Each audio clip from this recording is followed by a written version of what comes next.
Boa tarde a todos, que a paz de Jesus esteja com todos nós. Na tarde de hoje nós desenvolveremos o tema desenvolvendo a motivação e a vontade para realizar o trabalho do bem. O trabalho do bem é uma das grandes ferramentas que todos nós temos para nos transformarmos interiormente, para nos transformarmos moralmente e com isso sermos felizes. Nós vamos refletir sobre o significado disso, utilizando uma das parábolas do Evangelho de Jesus mais conhecidas, que é a parábola dos talentos. Antes, só para quem não conhece, nós temos divulgado o projeto Espiritizar da Federação Espírita do Estado de Mato Grosso, e nesse site que vocês estão vendo aqui, espiritizar.org, tem vários seminários, cursos. Essa palestra tem lá disponível sobre vários assuntos, sobre depressão, sobre ansiedade, sobre obsessão e sobre o movimento espírita de um modo geral. Basta acessar e assistir gratuitamente, sem nenhum problema. Então nós vamos trabalhar a parábola dos talentos, baseado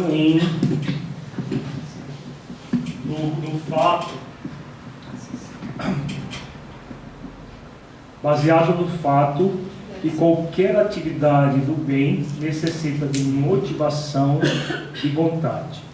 Sem estarmos motivados, acionando a vontade de autotransformação, ninguém consegue realizar o bem. E a parábola dos talentos é a parábola que Jesus nos ensina isso. Ele nos diz, em Mateus capítulo 25, versículos 14 a 30. Jesus nos ensina como a motivação pode ser desenvolvida. Vamos ler toda a parábola, depois nós voltamos versículo a versículo para compreender, com base nessa abordagem que nós fazemos, que é uma abordagem psicológica consciencial.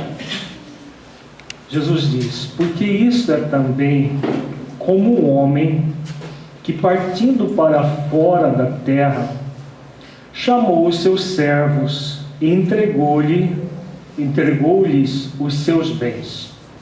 E a um deu 5 talentos, e a outro 2, e a outro 1, a cada um segundo a sua capacidade. E ausentou-se logo para longe. E tendo ele partido, o que recebera 5 talentos, negociou com eles e granjeou outros 5 talentos.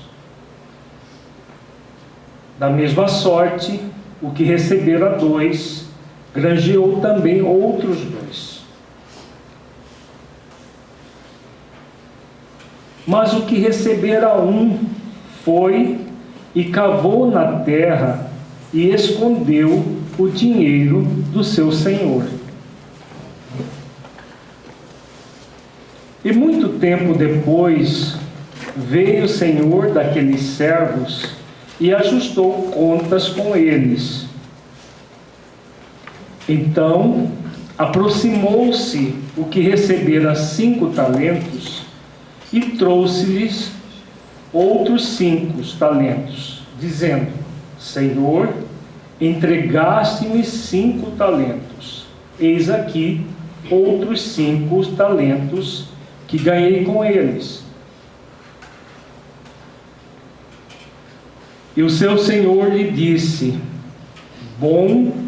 bem está, servo bom e fiel.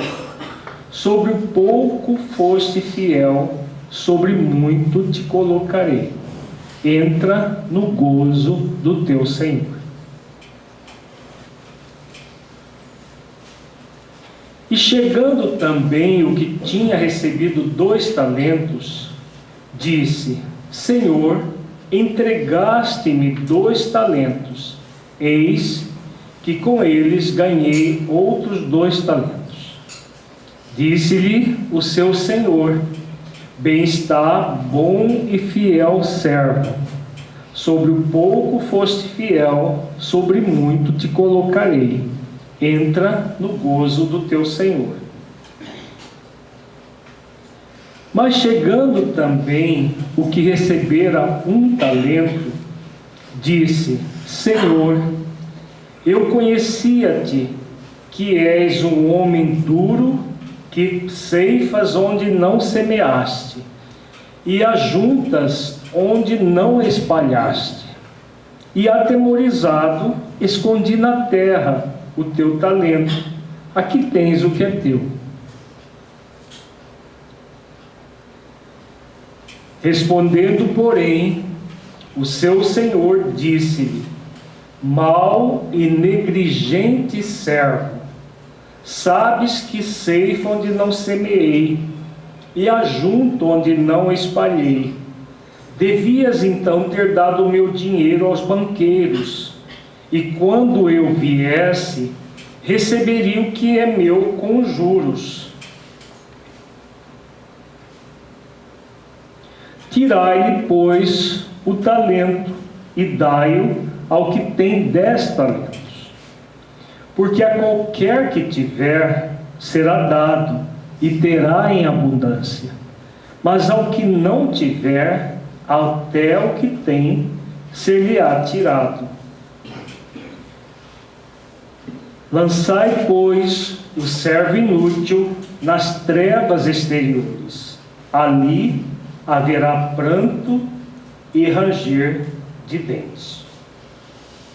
Então vamos agora voltar um a um os versículos para nós refletirmos profundamente essa parábola. Uma das parábolas mais significativas do Evangelho de Jesus, porque ela diz respeito às questões básicas da vida. Vejamos que Jesus começa dizendo: porque isto é também como um homem que, partindo para fora da terra, chamou os seus servos. Quem é esse homem?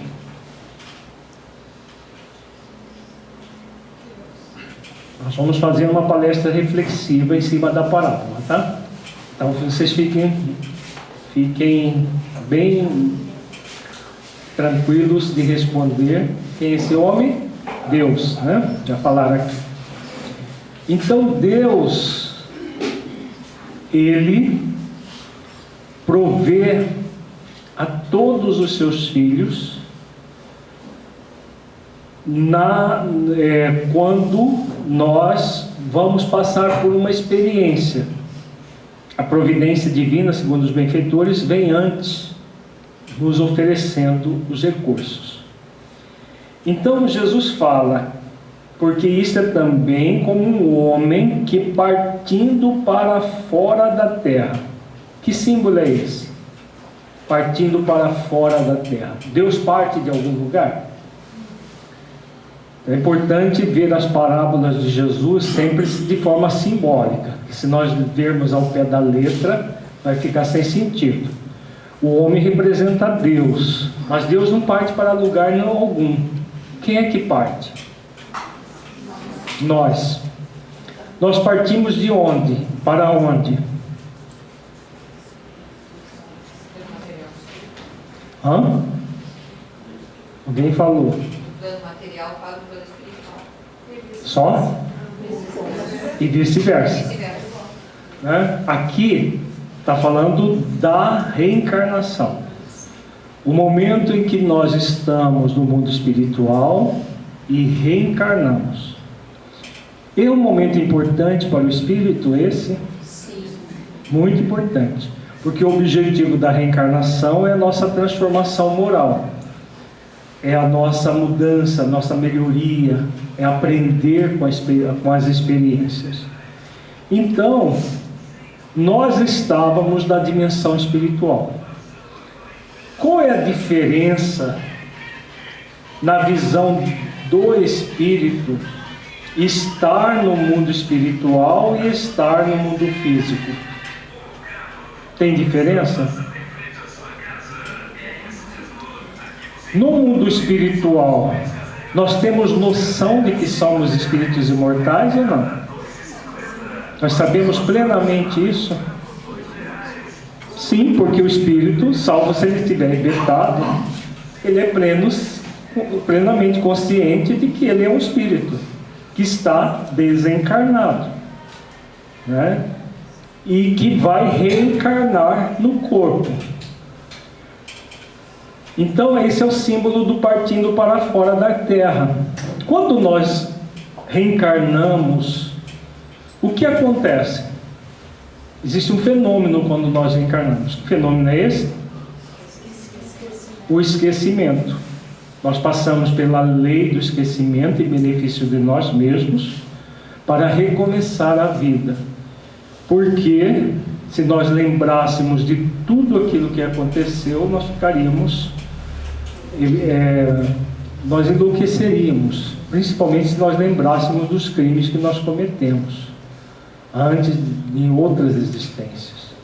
Então nós passamos pelo esquecimento e reencarnamos. Quando nós estamos no corpo, com raras exceções, nós não lembramos nem da nossa experiência no mundo espiritual, nem das existências anteriores. Poucas pessoas têm a oportunidade, ou a capacidade, ou a prova de se recordar.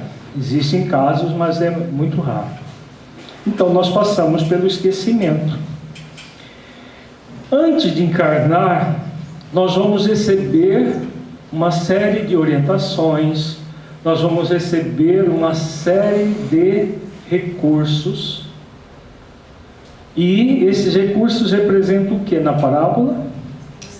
Os talentos, né? E veja que Jesus fala que cada um recebe segundo a sua capacidade. Então represento todos os recursos que são investidos em nós. Muitas vezes, antes de encarnar, nós fazemos cursos, nós estudamos, por exemplo, sobre a profissão que nós vamos desenvolver quando estamos no mundo físico. No livro Dias Felizes, o mentor Honório, ele nos traz uma mensagem chamada Contratos Espirituais, que ele fala de todos os cursos, terapia, uma série de recursos que nós recebemos antes de encarnar para aproveitar o máximo possível a nossa encarnação. E cada pessoa vai receber de acordo com a sua capacidade. Uma pessoa que consegue administrar 10 não vai receber 15. O que consegue administrar 2 não vai receber 4 ou 6, porque não daria conta, né? Por isso que Jesus fala, ele deu 5 a um, 2 a um e 1 ao terceiro, segundo a sua capacidade de cada um. E ausentou-se logo para longe, simboliza a lei do esquecimento, já foi falado. Então, ausentar-se não é que Deus se ausenta, é que nós passamos na vida corporal a lidar com questões para que nós utilizemos o nosso livre-arbítrio para viver como espíritos imortais, sendo momentaneamente mortal no corpo. É esse o objetivo. Nós encarnamos não para passear na Terra, para viver de qualquer jeito na Terra. Nós reencarnamos para viver aqui transitoriamente como espíritos imortais, administrando bem os talentos. E aí o que acontece? E tendo ele partido, né, a reencarnação, a gente volta, o que recebera 5 talentos, negociou com eles e granjeou outros 5. Da mesma sorte, o que recebera 2, granjeou também outros 2. Então, esses servos, qual é a atitude que eles tiveram? Qual é? Foram servos diligentes, operosos, receberam os recursos e duplicaram os recursos. É isso que a vida nos oferece como oportunidade. Quando nós reencarnamos, a família que nós temos é nossa ou ela é emprestada? Emprestada. Nós podemos até ter vinculação com aqueles espíritos de outras existências, mas os genes que nós vamos herdar, as células, é criação dos nossos pais, mesmo que eles tenham vínculo conosco, eles que criaram os cromossomos, as células, que nós vamos formar o nosso futuro corpo. É os nossos pais que criaram? Não. Quem criou? Deus. Então, desde o corpo já é um grande recurso. Os talentos simbolizam não apenas bens materiais, mas tudo aquilo que nós recebemos. Então, nós recebemos um corpo, recebemos uma família. O planeta, imagina a dádiva que é um planeta para viver. Mesmo um planeta de expiações e provas, é uma grande dádiva para que nós possamos evoluir e crescer. Mesmo as várias atribulações que nós passamos no planeta Terra, é uma grande oportunidade de evoluir e crescer. Então, quando nós reencarnamos, o grande objetivo da vida é nós sermos pessoas operosas, diligentes, para multiplicar os talentos. Esses talentos nós merecemos ou são empréstimos da misericórdia divina? Empréstimos. No nível evolutivo que nós estamos, ainda não temos mérito quando recebemos os talentos. Porque estamos construindo o processo, mas a misericórdia divina observa o nosso potencial e nos oferece os talentos necessários para bem administrar os talentos, como fizeram os 2 servos diligentes. Vejamos que Jesus mostra o que recebeu 5, conseguiu 10 e devolveu 10 para o Senhor. E o outro, 2. E aí o que acontece com o que recebeu 1? Mas o que recebera 1 foi e cavou na terra e escondeu o dinheiro do seu senhor. Então esse aqui ele não tinha a mesma capacidade que os outros, por isso ele recebeu 1, mas mesmo para administrar 1, o que deu nele? Você já sabe, qual é? Preguiça. Deu aprê nele, deu uma preguiça danada, porque para transformar 5 em 10, precisa de quê? Trabalhar muito. Trabalhar, fazer muitos esforços. E como nós falamos de talento no nível mais profundo, muitos esforços de autotransformação, muitos esforços para servir a comunidade onde nós estamos, desde o trabalho profissional, o trabalho voluntário, em todos os aspectos, nós somos convidados a fazer esforços. Então, é necessário, para duplicar os talentos, fazer muitos esforços. E esse daqui, o que ele achou? O que ele pensou?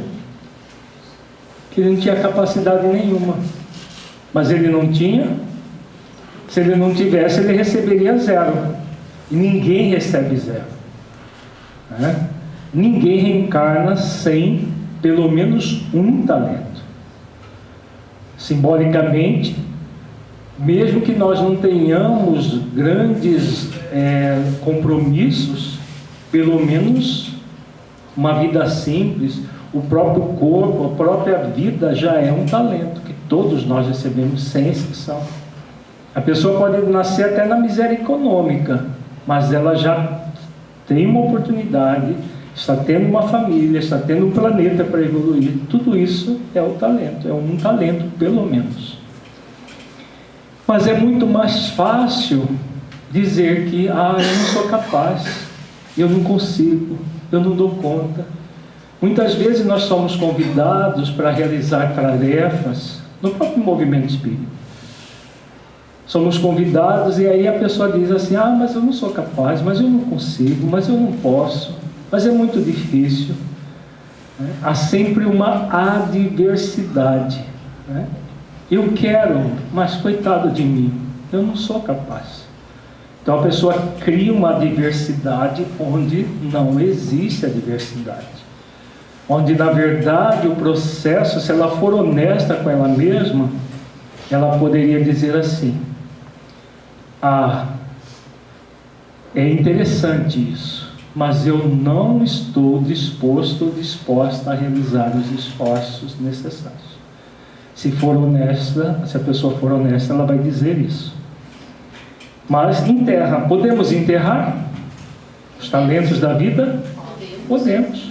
Temos o livre-arbítrio. Esse aqui não enterrou? Recebeu para administrar. Ele era para devolver 2.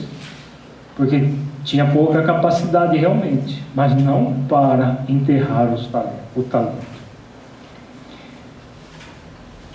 E aí Jesus diz que muito tempo depois veio o senhor daqueles servos e ajuntou contas com eles. Que tempo é esse? Que momento é esse que ele está falando? O momento da morte corporal, não necessariamente do desencarne, porque a gente confunde morte com desencarnação. Morte é fenômeno biológico, vai acontecer com todos nós um dia. A desencarnação pode demorar até séculos para acontecer. Kardec fala no livro do livro O Céu e o Inferno, de um caso que 300 anos depois o espírito cheirava cadáver ainda. Porque ele tinha morrido, mas não tinha desencarnado. Ainda estava vinculado ao corpo. Era um espírito muito sensualista, então ele continuou vinculado ao corpo mesmo 300 anos depois da morte física. Então morrer, o corpo já estava, até o esqueleto provavelmente já tinha virado um pó ou estava próximo a isso, mas o espírito continuava preso à carne. Não estava encarnado do ponto de vista da vida física, mas estava preso, apegado à carne. Então esse momento que Jesus está falando é o momento da morte. Mas independente de desencarnarmos ou não no momento da morte, o que vai acontecer com todos nós nesse dia? É um fenômeno que acontece. Nós passamos em revista tudo o que nós fizemos. Isso quem diz já não é mais só a doutrina espírita, a própria ciência, nas experiências de quase morte mostram isso. Quando a pessoa tem uma experiência de quase morte, ela passa em frações de segundo toda a existência dela. E aí comumente elas voltam para o corpo e continuam encarnadas. Mas vai chegar um momento que, independente de qualquer coisa, a gente vai passar por uma que não volta mais, E aí faz uma retrospectiva, que aqui na parábola ele fala com ajustou contas. Por quê? Os talentos eram todos de quem? Do homem, de Deus, o homem na parábola. Os talentos que nós usufruímos, porque somos usufrutuários, são todos de Deus. Mas aí muita gente, mas Deus é tão mesquinho assim que Ele vai pedir contas para nós de tudo que Ele emprestou? É Deus mesmo, em pessoa, Ele vai chegar lá, assim, na sua frente. Primeiro que Deus não é uma pessoa, Deus é uma energia. Então não vai ter um momento que você vai estar lá cara a cara com Deus fazendo isso. O que acontece na verdade dentro de nós, nesse momento? É a consciência. O que tem na consciência? As leis. Então Deus se manifesta em nós por meio das leis. Então as próprias leis na consciência ajustam as contas conosco. Quando nós agimos com diligência, o que é que acontece com a consciência? E aproximou-se o que recebera 5 talentos e trouxe-lhe outros 5 talentos, dizendo: Senhor, entregaste-me 5 talentos, eis aqui outros 5 talentos que ganhei com eles. Que símbolo é esse que Jesus está falando aqui? Que nível de consciência, que estado de consciência é esse? Está ligado à desperta. Ele recebeu 5, era para devolver 5. No mínimo, 5 não, 10. No mínimo duplicar, né? E duplicou. São os espíritos que a André Luiz diz no Missionários da Luz, de que tipo? Completista. Completou tudo o que veio fazer na existência. André Luiz diz que esses espíritos são muito raros. A maioria não faz isso. E quando nós completamos tudo aquilo que viemos fazer, como que vai estar a nossa consciência? Tranquila. Então esse aqui é o símbolo da consciência tranquila, da consciência em paz com ela mesma. Recebeu 5, devolve 10. Está muito tranquilo, muito em paz. E aí o que acontece com aqueles que estão com a consciência tranquila? Vão entrar no gozo do Senhor. Olha aqui, ó. Lindo isso aqui. E o seu Senhor lhe disse: bem está, servo bom e fiel. Sobre o pouco foste fiel, sobre muito te colocarei. Entra no gozo do teu Senhor. Quem é fiel no pouco, é fiel no muito. Isso Jesus ensinou em várias oportunidades. Então, que gozo que é esse? Primeiro, ele está com a consciência tranquila. Fiz o que eu deveria fazer. Cumpriu o dever. Realizou o bem no limite das forças. Qual vai ser o sentimento? Como que se chama esse sentimento? Felicidade. Então a pessoa vai se sentir feliz. É o gozo. É o gozo do espírito imortal. A felicidade. A felicidade de ter feito tudo que era para fazer. É um sentimento de paz, um sentimento de consciência profundamente tranquila e felicidade. Vamos adiante. E chegando também o que tinha recebido 2 talentos, disse: Senhor, entregaste-me 2 talentos. Eis que com eles ganhei outros 2 talentos. Então vejamos que esse recebeu 2, ganhou 2, estava devolvendo 4. E aí o que acontece? Mesma coisa, consciência tranquila. Fez aquilo que era para o seu dever. E aí Jesus diz a mesma frase. Disse-lhe o seu Senhor: bem está, bom e fiel servo. Sobre o pouco foste fiel, sobre muito te colocarei. Entra no gozo do teu Senhor. Por que que o gozo é o mesmo? A frase é a mesma.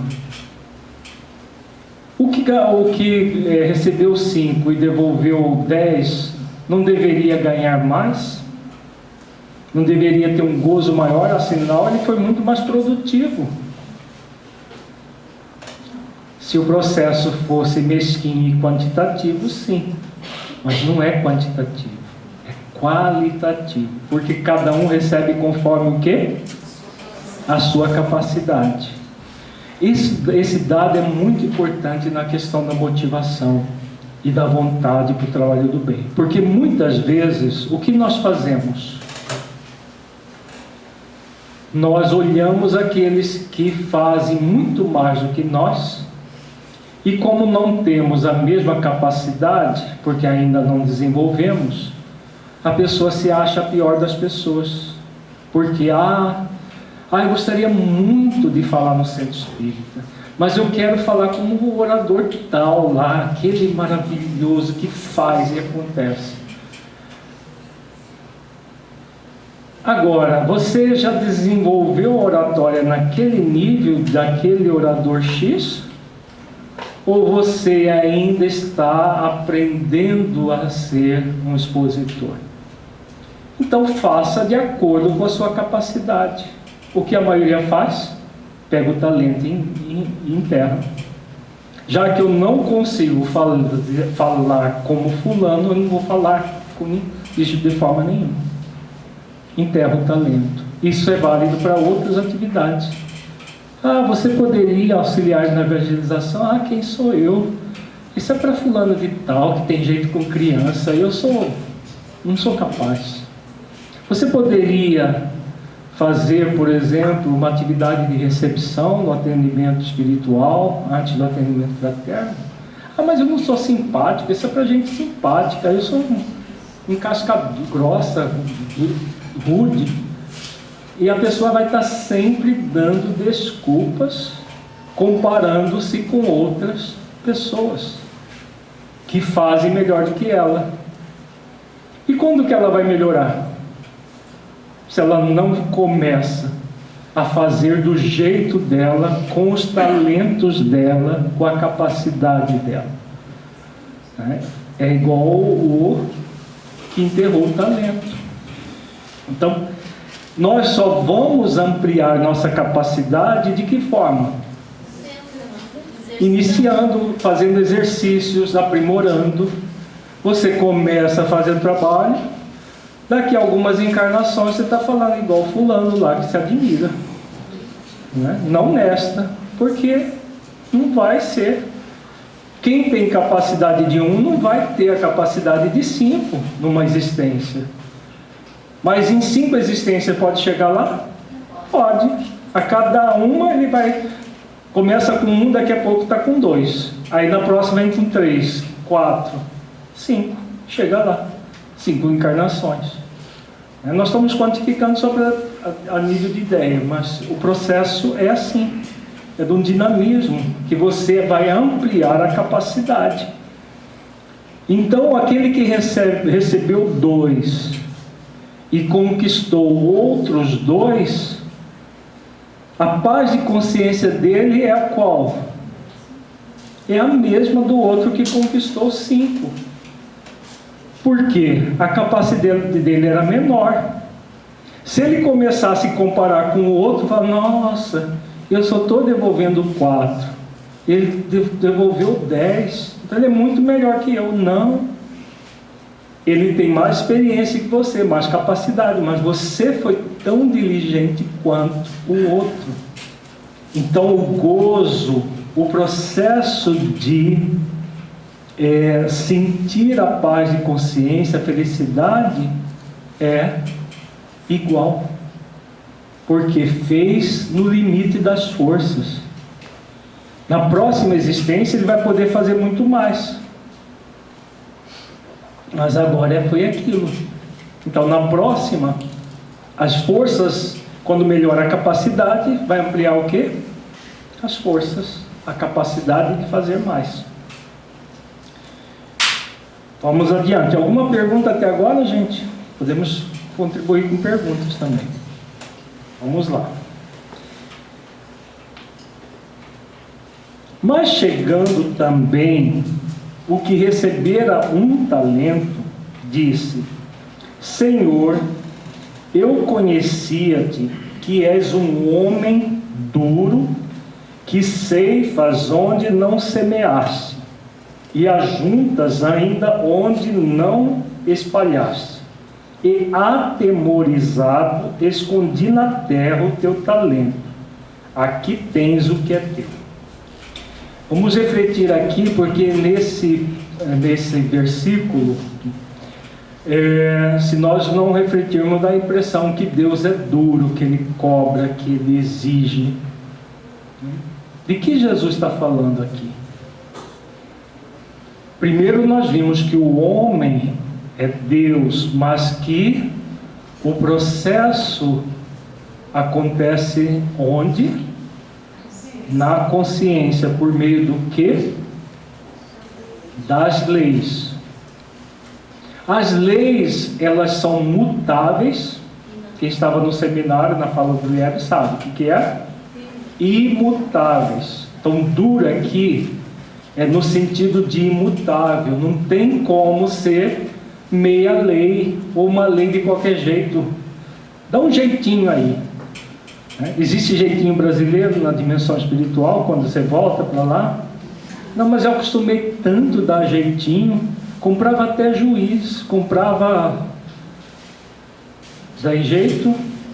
O tribunal da consciência é incorruptível, você não corrompe de jeito nenhum. Então é exatamente isso que Jesus está mostrando aqui. Duro no sentido de que é imutável, não tem como dar um jeito. Que ceifas onde não semeaste, e ajunta onde não espalhaste. Que lei que ele está falando aqui? Aqui Jesus está falando de uma lei muito importante. Que lei é essa? Uma das leis que são imutáveis, inflexíveis. Inflexível no sentido de que não existe mais ou menos, ou é ou não é. Que lei é essa? Causa e efeito. As causas geram efeitos. Ceifas, né? Você ceifa quando o quê? Planta. Planta, ceifa. Ceifa é colher. Ceifar é colher.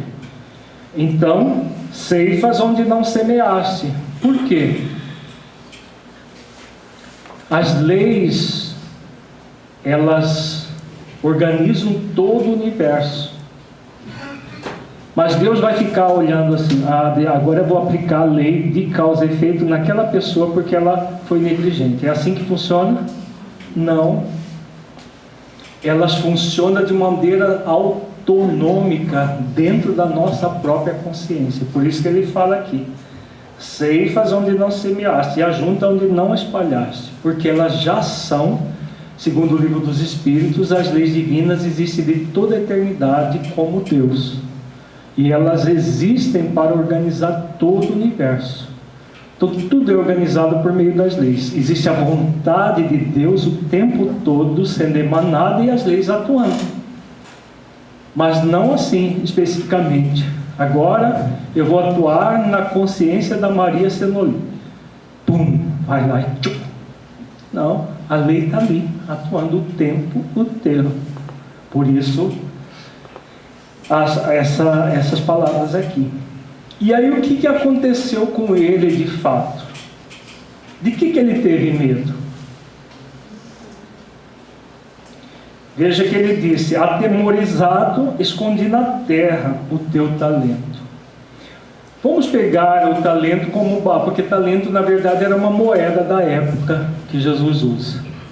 Valia, segundo os historiadores, 100 denários. Denário é aquele da parábola dos trabalhadores de última hora, que ele fala que cada um receberia um denário. Talento é 100 daqueles. Vamos fazer a reflexão no nível monetário. Para administrar 100 denários, que era uma fortuna na época, que era um talento ou 100 denários, precisa do quê? De esforço, precisa de arriscar. Né? Você tem dinheiro, você vai por exemplo, investir na bolsa, você vai fazer um negócio. Há risco de perder? Sim, há risco de perder. Né? Quando nós estamos no mundo, saindo da questão monetária e vindo para os talentos que nós temos para administrar. Quando a pessoa faz um mau negócio e perde, ela pode fazer o que com aquilo? Aprender com a experiência. Na próxima vez ela é mais cautelosa e continua. Daqui a pouco ela recupera o que perdeu. É assim na vida. Quando nós recebemos os talentos, os 2 servos que receberam 5 e receberam 2, não foi falado na parábola como eles administraram os talentos. O que foi colocado que eles administraram bem e entregaram. Fizeram bem no limite das forças. Mas será que eles eram servos perfeitos? Que fizeram tudo certo, que nunca deu nenhum problema? Na parábola, isso não é colocado, mas se cada um recebe de acordo com a sua capacidade, que a capacidade deles não era infinita. Eles não tinham a capacidade de um espírito crístico puro. Eles tinham a capacidade de alguém em evolução. Não é? É uma pressuposição lógica pelo texto da parábola. Então significa que eles fizeram esforços, erraram muitas vezes, aprenderam com os erros. Ao aprender, buscaram reparar. É assim que funciona a vida. É assim que nós evoluímos. Porque se nós não errássemos nunca, já seríamos que tipo de espírito? Puros, espíritos crísticos, que não passam por provação. Porque a administração dos talentos para o espírito que reencarna é o quê? O que simboliza? As provações da vida, ou as expiações, dependendo do caso. Você vai ser provado se você realmente é operante, está atendendo às necessidades da vida. Então, aqueles lá, eles não ficaram com medo de errar. Ao errar, aprenderam com os erros, os outros 2 servos diligentes. Esse daqui, com medo de errar, ele fez o quê? O pior erro que alguém pode cometer quando recebe os talentos na reencarnação. Qual é? Não fazer nada. Esse é o pior erro que nós podemos cometer, é não fazer nada. Por quê? Por que é o pior erro que nós podemos cometer? É não fazer nenhum esforço. Está fazendo mal. Tem ligação com o mal, mas o que acontece quando você não faz nenhum esforço para administrar os talentos da vida? Aí nós vamos falar de talentos de todo jeito. Por exemplo, você é convidado para um trabalho na casa espírita, você nega 10, 20, 30 anos, fica lá só tomando passe uma vez por semana. E você está quites com Deus perante a sua consciência, fazendo de conta, né? Porque isso não gera... Porque é exatamente o servo negligente. Ele é atemorizado, vou entregar e pronto, estou livre. Por que é a pior coisa? Se não evolui, estaciona. E por que não evolui? Evolução é consequência. Porque não aprende nada. Se você não passa pelas experiências, onde que nós vamos aprender? Nas experiências. Nas experiências, você ainda que traz a ignorância, pode acontecer o quê? Quando você vai experimentar algo. Quais as 2 opções que podem acontecer? Acertar ou errar. Se acertou, ótimo, segue em frente. Deu certo. Se não errou, se não acertou, errou,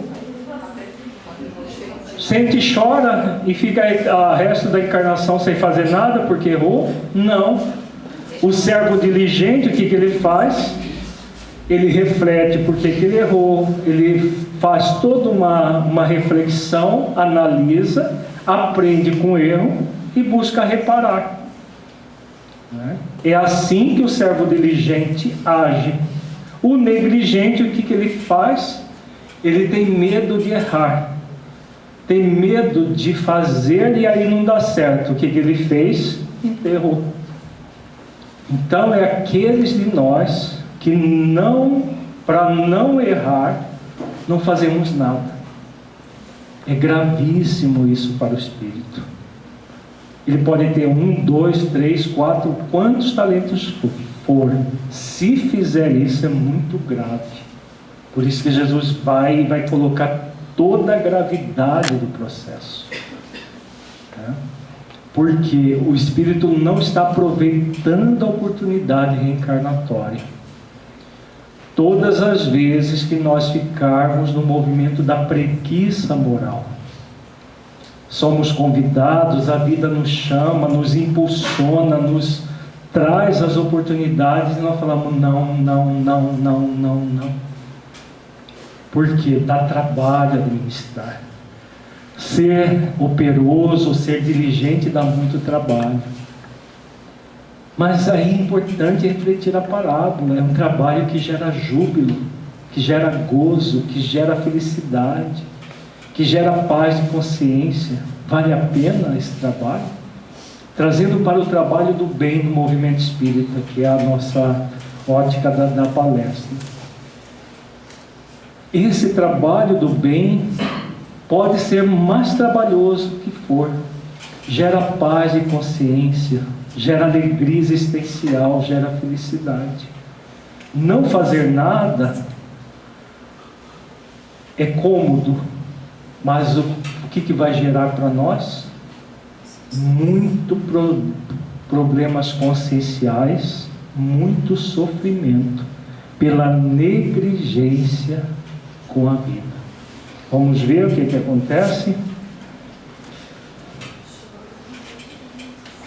Respondendo, porém, o seu senhor, disse-lhe: mau e negligente servo, sabias que ceifa onde não semeei, e ajunto onde não espalhei.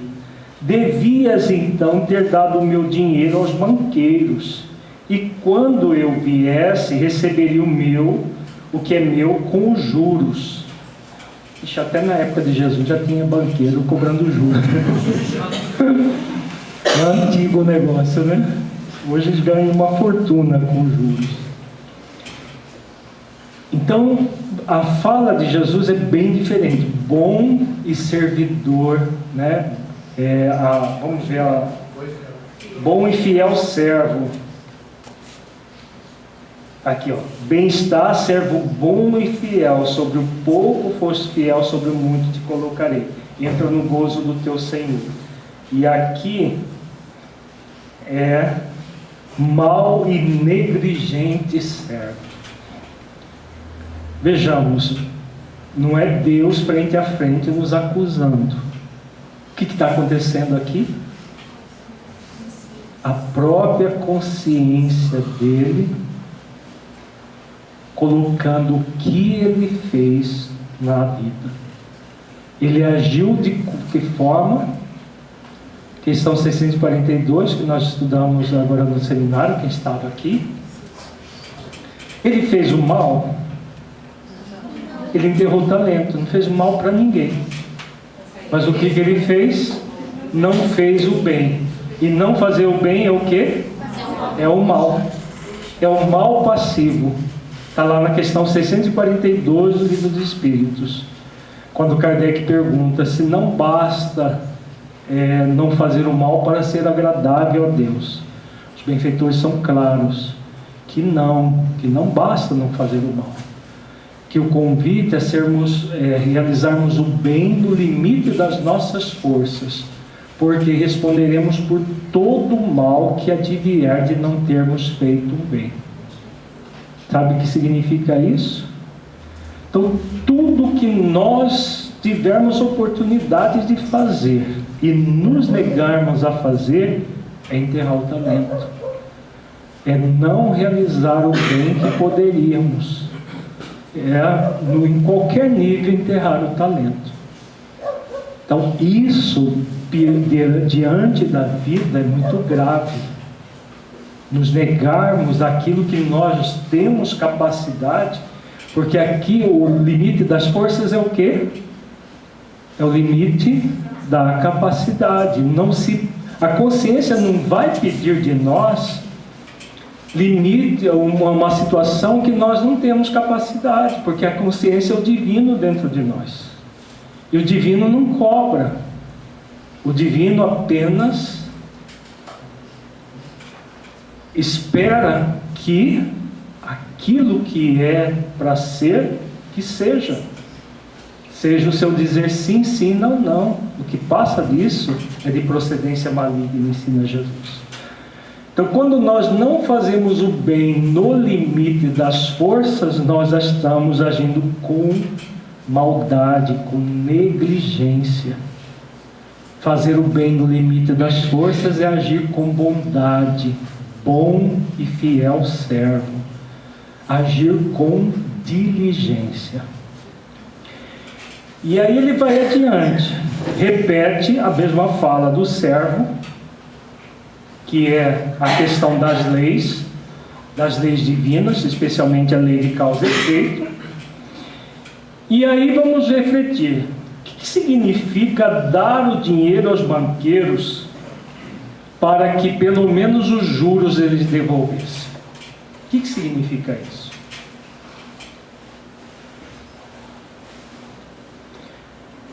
Se o dinheiro não ficasse enterrado, ele renderia não 2, que era para ser, mas 1,1, 1,2, que seriam os juros desse tempo todo. Naquela época a inflação não era tão alta, os juros não era tão escorchante como é hoje, né? Principalmente no Brasil. Então, simbolicamente, devolver 1, alguma coisa. É melhor do que só 1? Sim. Então, extraindo desse símbolo matemático, financeiro, para vir para a realidade da vida, o que significa os juros? No trabalho do bem, o que significa os juros? Dentro do centro espírita.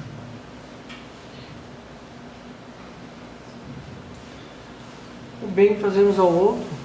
O bem que fazemos ao outro. Nós falamos muito do irmão Jacó desde hoje de manhã. O que o irmão Jacó fez o quê? Só deu juros. Né? Houve um bem. Para quem não estava aqui durante o dia, o irmão Jacó foi vice-presidente da FEB, a Federação Espírita Brasileira, e foi alguém muito rico, então fazia muita filantropia, dava muita coisa para os outros. Então ele passou a vida toda fazendo coisas para os outros. Mas a principal ação, a principal administração dos talentos, que era a transformação interior dele, ele não fez. Então o que aconteceu na hora de devolver os talentos? Ele devolveu só os juros. O lucro dele foram os juros. Foi bom, menos mal do que não ter feito nada, né? Mas não foi como os servos diligentes. Ele não entrou no gozo do Senhor. Basta ler o livro Voltei, você vai perceber. No livro Consciência Espírita a gente faz análise. O gozo é a felicidade, a alegria. Teve uma homenagem para ele no mundo espiritual pelo bem que ele tinha feito aos outros. Na hora da homenagem ele começou a gritar como se estivesse louco. Que ele não merecia, que ele não merecia. O que estava acontecendo com a consciência? A consciência cobrando. Ele estava sendo homenageado pela filantropia, mas a consciência gritando que ele não tinha feito o bem no limite das forças, que era o bem interior. É muito interessante analisar isso à luz da parábola dos talentos. Então, ele só deu juros. É muito melhor do que nada. Então as pessoas que vêm ao centro espírita e fazem alguma coisa, mesmo que a pessoa não esteja totalmente envolvida aí e realizando o bem interior, é mais válido do que não fazer nada? Sim. Mas é importante lembrar, isso é só os juros. Fazer assistencialismo é o quê? Juros. Nós falamos o dia inteiro sobre assistencialismo hoje. Assistencialismo são juros. A pessoa só está oferecendo algo. Dar esmola, juros. Não está havendo transformação das pessoas envolvidas. Mas melhor do que nada. Melhor do que devolver apenas, né? Mas não fica aí. Vamos adiante. E o que acontece? Jesus diz: tirai-lhe, pois, o talento e dai ao que tem os 10 talentos. Interessante isso aqui. Por quê? O que recebeu 2, devolveu 2, ficou com 4. Por quê? Deus precisa dos talentos? Não. Deus não precisa de nada. Então, quando nós oferecemos algo ao universo, algo a Deus, o que Ele faz? Ele nos devolve. Quando você é grato a Deus, o que Deus faz com a sua gratidão? Ele precisa? Não. Ele devolve a sua gratidão e você se rejubila daquilo, né? Da mesma forma, o contrário. Se você age com ingratidão, Deus não recebe a ingratidão, mas a ingratidão retorna pela lei de causa e efeito a você mesmo. Mas Jesus fala que ele não ficou com o talento que ele enterrou, porque era justo ele ficar. Ele tinha negligenciado. Então, o que recebeu 5 ganhou outros 5, agora tem 10. O que recebeu 2, agora tem 4, passou a ter 4. Por que Jesus pede para dar o talento, que o Senhor pede para dar o talento para quem tem 10? Passou a ter 11. Por quê? Tem uma nuance aí muito interessante. Quem administra 10 tem capacidade de administrar 11? Vamos trazer isso para o movimento espírita. Não sei, aqui em Santa Maria vocês são bem mais evoluídos que nós, lá no Centro-Oeste, né? Vocês são do Sul. Mas lá, na nossa federativa, nos centros, é uma pessoa fazendo trabalho de 10. Porque tem 9 enterrando talentos, aí aquela pessoa faz trabalho para 10. Ela faz o dela e mais dos 9 que enterraram. Por quê? Que a vida faz assim? Por que Deus faz assim? Porque é necessário. Se tem 9 pessoas enterrando o talento, um vai fazer trabalho de 10. É o que Jesus está mostrando aqui. Aquele lá enterrou, então o que já administra 10 vai administrar 11. Então tem muito isso no movimento espírita. Como a maioria das pessoas recusa as tarefas que são convidados, o que acontece? São poucas pessoas fazendo muito, e a maioria só usufruindo, né? Só esperando as coisas prontas e a pessoa passando pela vida. Mas todos são convidados. Não há nenhuma pessoa que tenha ido ao centro espírita e que ela foi programado ela ficar a vida inteira só recebendo. Não, eu venho aqui só para tomar passe. Me interessa é o passe. Eu venho aqui para tomar água fluídica, para levar água fluídica, que é um remédio ótimo que eu levo para casa. Será que alguém fez uma programação só para isso? Nós estamos numa reunião pública, né? É muito comum a gente acreditar que nós não temos capacidade de fazer nada e que nós vamos ficar 10, 15, 20 anos, 30 anos frequentando o centro espírita, simplesmente recebendo. Todos nós, sem exceção, estamos sendo convidados a nos doar, a realizar as ações necessárias. Por isso que são poucos fazendo muito, porque muitas pessoas estão enterrando os talentos. E é o que Jesus mostra aqui. Ficou claro, gente? Faz sentido isso? Sim. E aí Jesus diz: porque a qualquer que tiver, será dado, e terá em abundância. Mas ao que não tiver, até o que tem ser-lhe-á tirado. É paradoxal isso aqui, né? Se a pessoa tem, vai ter em abundância. Se ela não tem, até o que tem, se ela não tem, como vai ser tirado o que ela tem? O que Jesus está falando aqui? É muito interessante isso. Os talentos nós já vimos que não são nossos. O que é nosso aí? Quando a gente reencarna, esse centro espírita é nosso, os que trabalham aqui? Não. Ele foi fundado há 99 anos. Não era nem da dona, da senhora, que hoje eu fiquei conhecendo a história dela, que fundou. Porque ela veio, construiu tudo aqui, passou e hoje está na dimensão espiritual, provavelmente como trabalhadora da casa. Mas não é de ninguém, porque tudo no mundo físico é o quê? Transitório. É patrimônio de quem? De Deus. Mas tem algo que é nosso, que quanto mais nós temos, mais nós teremos em abundância. O que é?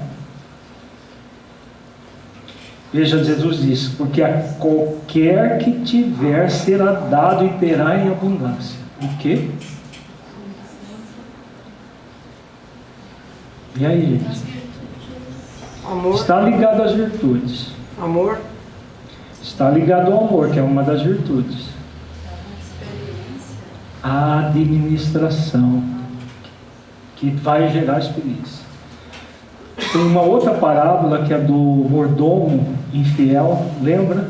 Que Jesus fala a cada um segundo a sua administração, que é equivalente a cada um segundo as suas obras.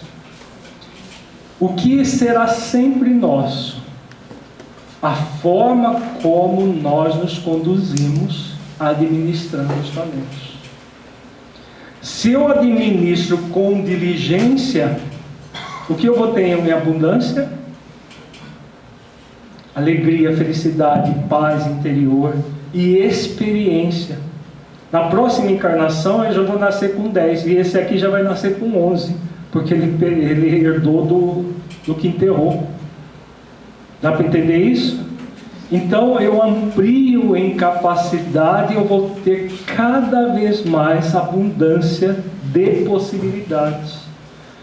Na próxima existência, que esse que ganhou 10, e se ele administrar 10, no caso é 11, administrar bem, na próxima vai ser 22.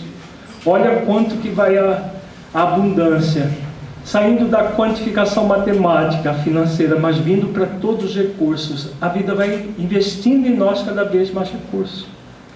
Então aquele que tiver será dado e terá em abundância. Mas ao que não tiver, até o que tem ser-lhe-á tirado. O que é isso? Se ele não tem, mas até o que tem ser-lhe-á tirado. O que Jesus está falando aqui? Ele atrofia a capacidade dele. Ele atrofiou, e por atrofiar, ele perde. Perde o quê? O que ele perde? Perde a oportunidade. A oportunidade.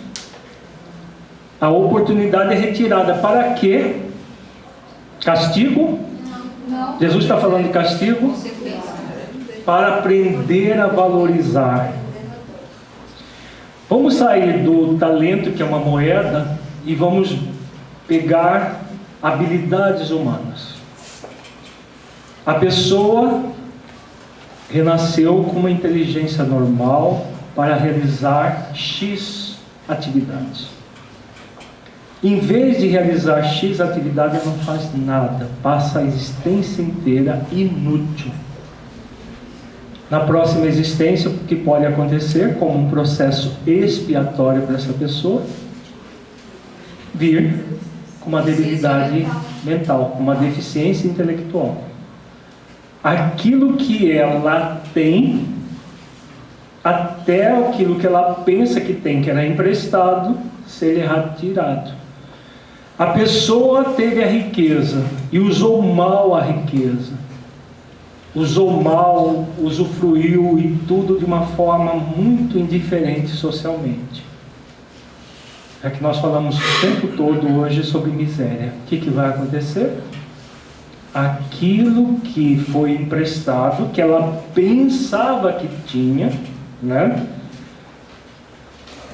Como ele diz aqui, mas ao que não tiver, porque era o quê? A riqueza para essa pessoa era o quê? Empréstimo, né? Tudo que é de Deus é emprestado para nós, ela não é dona. Ela pode ter ser até enterrada com todo o dinheiro que ela ganhou, mas ela vai levar para o mundo espiritual. Tem gente tão mesquinha que chega nesse nível de ser enterrada com joias, com dinheiro, né? Tem caso na Inglaterra que a pessoa exigiu ser enterrada com Rolls Royce, como se no mundo espiritual ela fosse andar de Rolls Royce. Deve ter despertado nas trevas lá todo aquilo que ela pensava que tinha, ser-lhe tirado, porque era emprestado. O que era dela? O que seria dela se ela administrasse bem? A administração. E aí a administração encheria a pessoa de gozo, seja na riqueza, seja na pobreza, seja em qualquer circunstância. A administração, a forma como eu administro os talentos, essa é meu, ninguém tira de mim. Foi o que Jesus mostrou com os 2 servos anteriores. As bênçãos de ter administrado bem, a consciência tranquila, a felicidade, o júbilo, tudo isso, ninguém tira da pessoa, porque essa é dela. Agora os talentos, não. E aí Jesus diz, conclui a parábola dizendo: lançai, pois, o servo inútil nas trevas exteriores, ali haverá pranto e ranger de dentes. Jesus está falando aqui que a pessoa vai ser castigada para toda a eternidade nas trevas? Não. De que ele está falando?